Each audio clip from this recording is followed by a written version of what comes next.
माँ तेरी ऊंचाई पता है हमें, लेकिन मेरे भीम की ऊंचाई कभी नाप नहीं सकते, मेरे भीम की ऊंचाई कभी नाप नहीं सकते। अब मैं अमन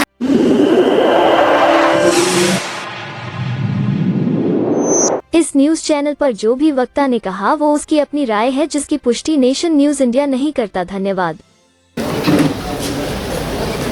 आज के इस संयुक्त अनुसूचित जाति जनजाति शिक्षक संघ के कार्यक्रम में मंच पर उपस्थित हंसराज कॉलेज के प्रधानाचार्य माननीय रमा शर्मा जी, इस संघ के संस्थापक रामकिशन जी,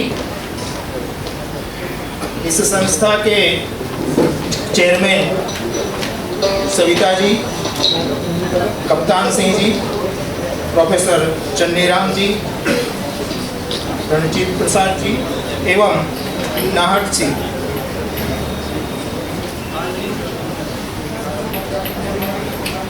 बाबा साहब आम्बेडकर के जन्म जयंती के उपलक्ष्य में आयोजित इस समारोह में उपस्थित आप सब,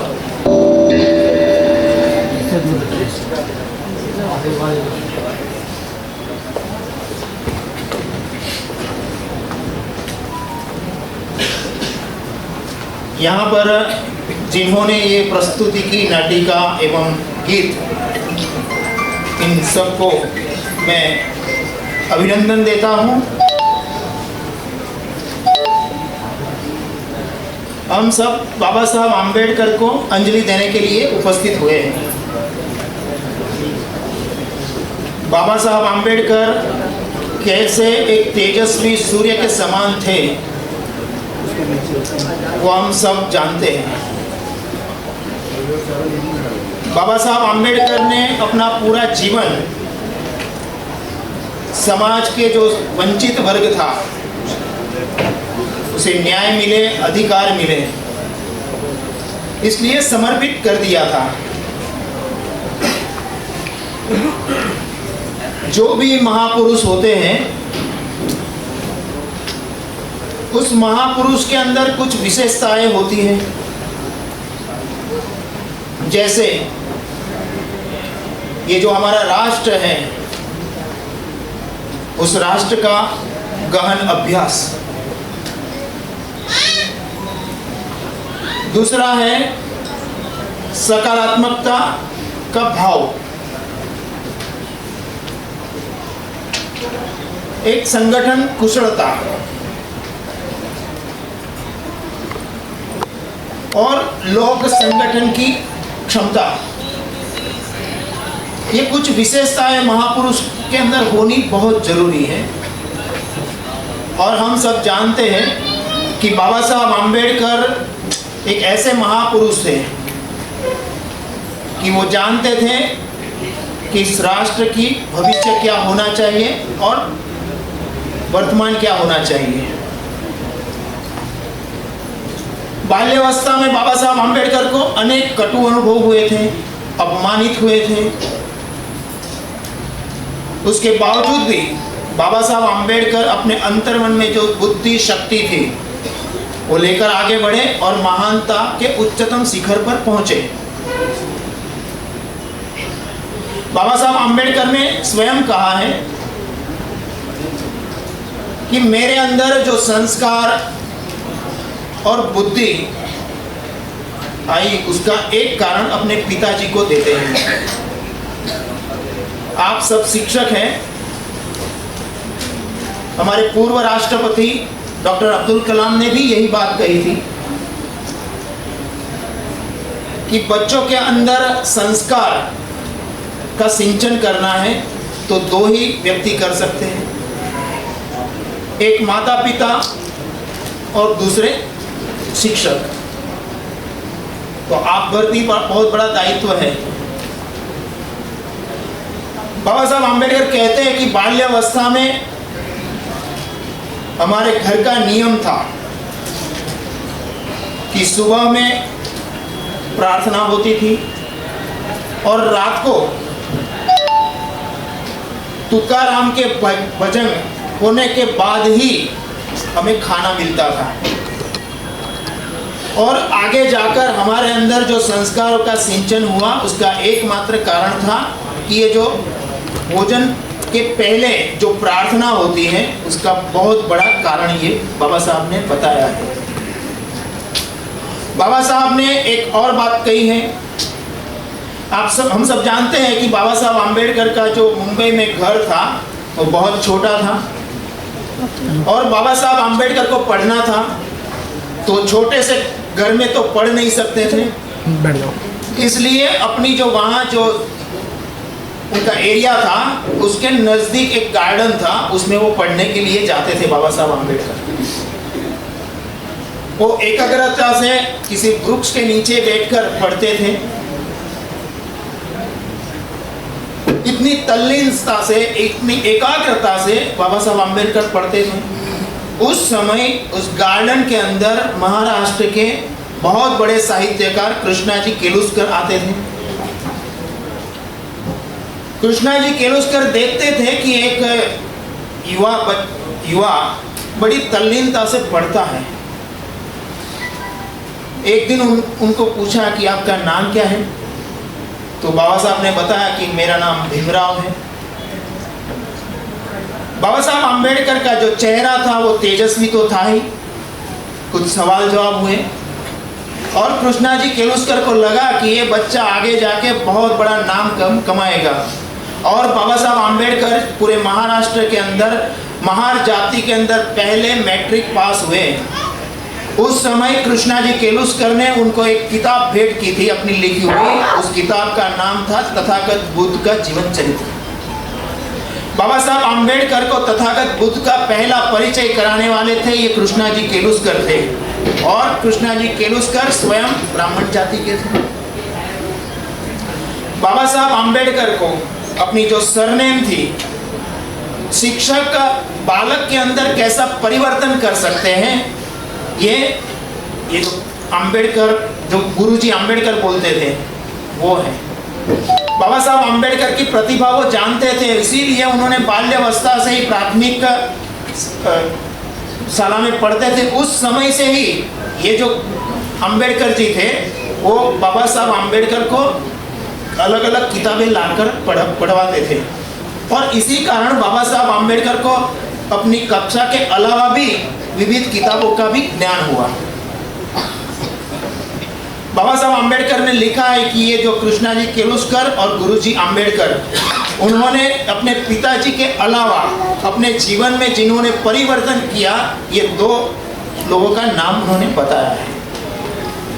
बाबा साहब आम्बेडकर जब मैट्रिक हो गए और जब उनका कॉलेज में जाना था, तब बड़ौदा के महाराजा सयाजी राव के पास बाबा साहब को ले जाने वाले भी ये कृष्णाजी केलुस्कर थे। कृष्णाजी केलुस्कर ने महाराजा सयाजी राव को कहा कि ये बच्चा ऐसा ही है कि अगर उनको थोड़ी मदद की हमने तो ये बच्चा आगे जाके बहुत नाम कमाएगा। महाराजा सयाजी राव ने बाबा साहब आम्बेडकर को स्कॉलरशिप दी। बाबा साहब आम्बेडकर ग्रेजुएट हुए। बाबा साहब आम्बेडकर ग्रेजुएट होने के बाद जिस प्रकार इस रियासत के साथ जो करार हुए थे, उसके आधार पर बाबा साहब आम्बेडकर को बड़ौदा रियासत में नौकरी के लिए आना था। ये घटना मैं इसलिए बता रहा हूँ कि बाबा साहब आम्बेडकर के जीवन में जो परिवर्तन आया ना, ये घटना बहुत महत्वपूर्ण है। बाबा साहब आम्बेडकर बड़ौदा आए नौकरी के लिए। बाबा साहब आम्बेडकर सिर्फ 13 दिन बड़ौदा में रहे। बाबा साहब आम्बेडकर उस समय एक पारसी नाम रख के पारसी गेस्ट हाउस में रहे। उनको पता चला कि ये अछूत जाति के हैं, उनको अपमानित करके वहाँ से निकाला गया और वहाँ पर एक वृक्ष के नीचे बैठे बाबा साहब आम्बेडकर, और उन्होंने संकल्प किया कि मैं ये जो अछूत समाज है उसकी सेवा में अपना पूरा जीवन समर्पित कर दूंगा। उसी समय एक और भी घटना घटती है। बाबा साहब आम्बेडकर को बड़ौदा में जो अपना अनुभव हुआ था, कटु अनुभव, वो चाहते थे कि महाराजा सयाजी राव को बताए। बाबा साहब मुंबई आ गए थे। वो महाराजा सयाजी राव मुंबई आए थे, उनको मिलने के लिए गए। बाबा साहब की आयु उस समय बहुत छोटी थी। दूसरी तरफ बड़ौदा के महाराजा थे जो समग्र भारतवर्ष के सबसे बड़े रियासत के महाराजा थे। अगर आपको सफल होना है तो आत्मविश्वास बहुत बड़ा होना चाहिए। और स्वयं बाबा साहब आम्बेडकर ने भी कहा है कि आत्मविश्वास वो दैवी शक्ति है, उस शक्ति के आधार पर आप अपनी सफलता प्राप्त कर सकते हैं। एक तरफ महाराजा है, दूसरी तरफ एक युवा है, उसके बावजूद भी बाबा साहब आम्बेडकर महाराजा के आंख में आंख मिला के बात करते हैं। महाराजा उनको सवाल पूछते हैं, एक सवाल पूछते हैं कि आपको विदेश जाना है पढ़ने के लिए। उस समय भी बड़ौदा के अंदर अछूत जाति के लिए बहुत बड़ी, पूरे उनके जितनी भी रियासत थी उसमें पाठशालाएं थी, उसमें अछूत बालकों के लिए भी पाठशालाएं थी। और उस समय महाराजा पूरी अपनी रियासत से 4 अछूत बच्चों को विदेश में पढ़ने के लिए भेजते थे। उसमें बाबा साहब का नाम कहीं नहीं था। मगर जब सयाजीराव मिले और उनको पूछा कि आपको पढ़ना है फॉरेन जाके, बाबा साहब ने कहा कि हाँ। महाराजा ने दूसरा सवाल पूछा कि आप वहाँ जाके क्या पढ़ेंगे, तो बाबा साहब ने कहा कि मैं अकाउंटेंसी और अर्थशास्त्र पढ़ना चाहता हूँ, साथ साथ समाजशास्त्र। महाराजा ने तीसरा सवाल पूछा कि आप यही विषय लेके क्यों पढ़ना चाहते हो। बाबा साहब आम्बेडकर के हृदय में प्रचंड आत्मविश्वास है। अगर आपके अंदर आत्मविश्वास है मगर कोई सपना ही नहीं है, कोई उद्देश्य ही नहीं है, तो भी कोई मतलब नहीं है।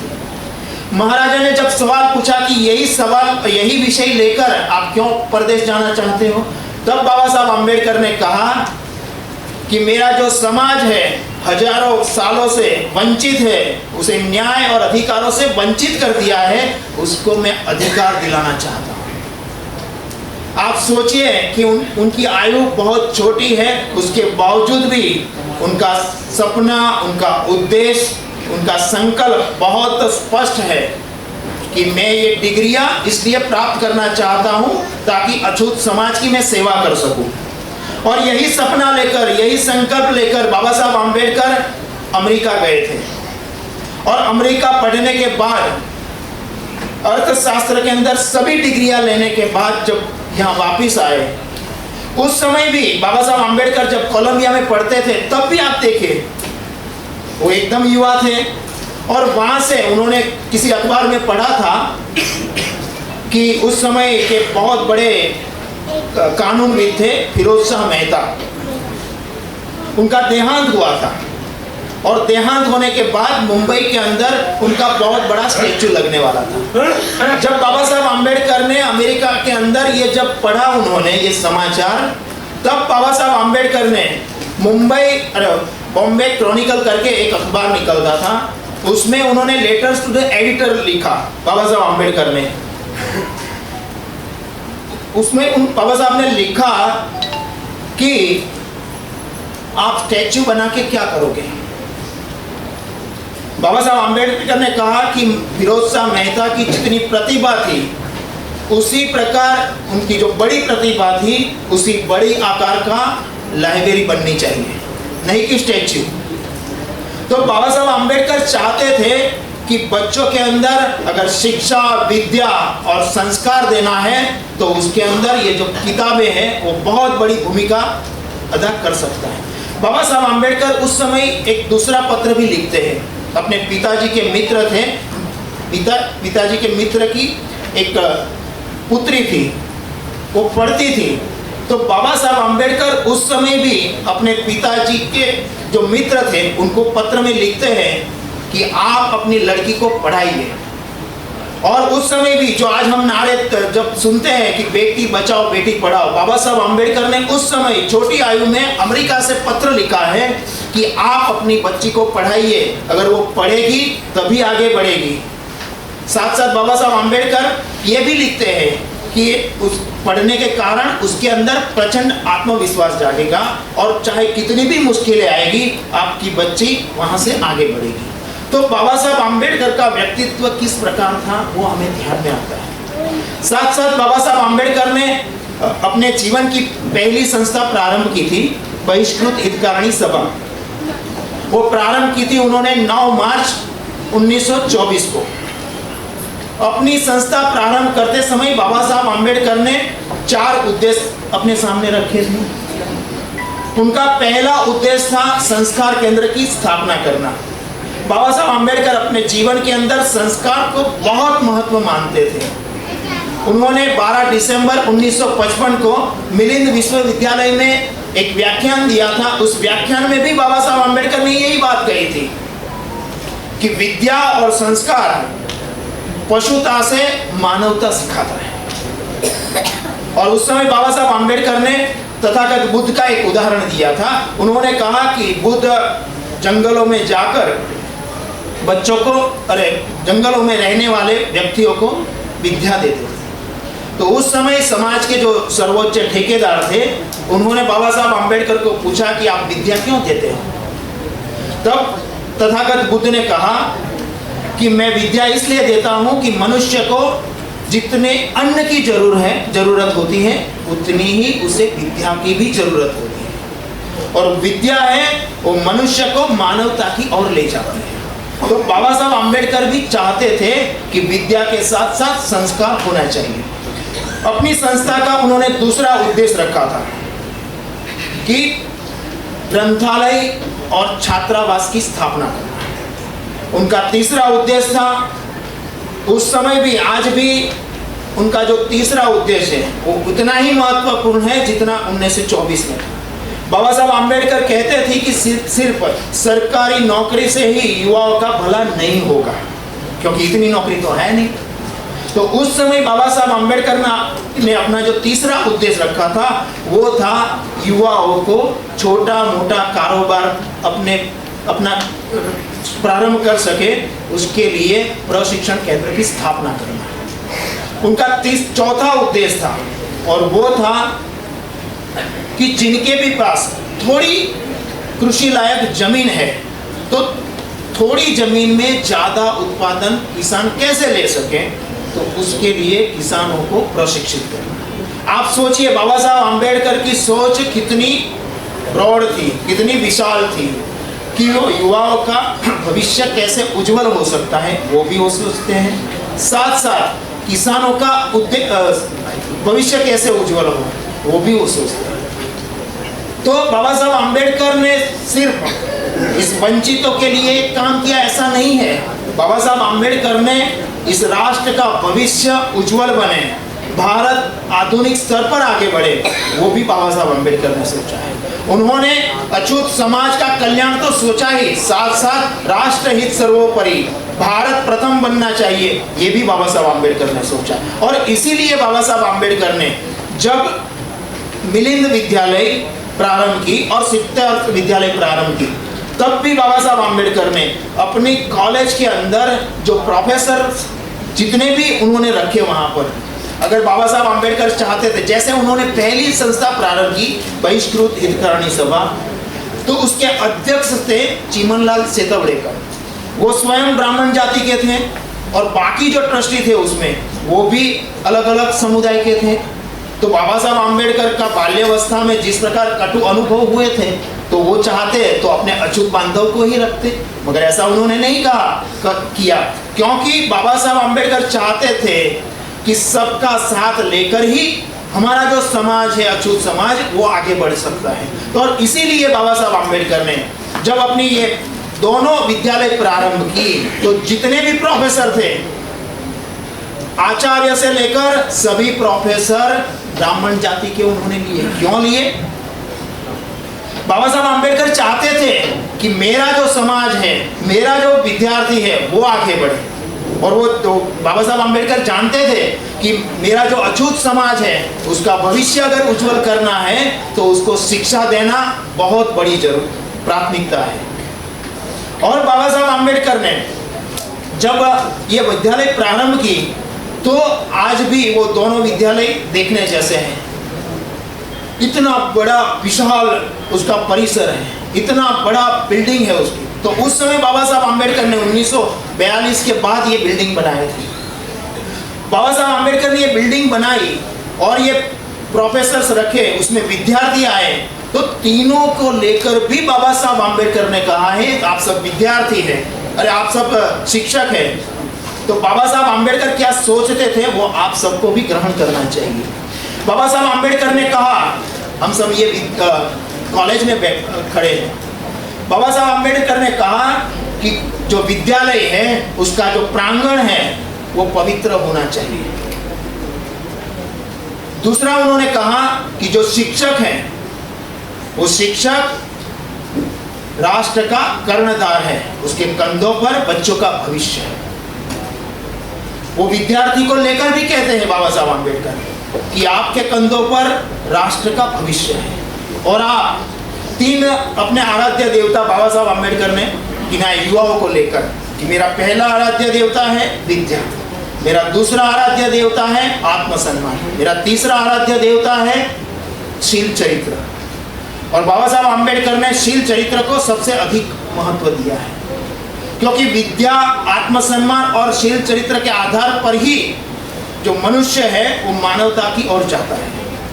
तो मैंने बहुत समय भी काफ़ी हुआ है, बाबा साहब आम्बेडकर की बात करेंगे तो काफ़ी घंटों लग सकते हैं। बाबा साहब आम्बेडकर को अंजलि देने के लिए हम यहाँ एकत्रित हुए हैं। तो बाबा साहब आम्बेडकर का जो सपना था वो सपना था कि जो वंचित समाज है वो आगे बढ़े और ये जो राष्ट्र है वो भी आगे बढ़े। ये दोनों बाबा साहब आम्बेडकर का सपना था, वो सपना हम सब साकार करें, यही उनको सच्ची अंजलि हो सकती है। आज मुझे मेरे विचार यहाँ व्यक्त करने के लिए मुझे आमंत्रित किया और मेरा सम्मान किया, उसके लिए मैं धन्यवाद प्रस्तुत करता हूँ। अस्तु, भारत माता की जय, जय भीम।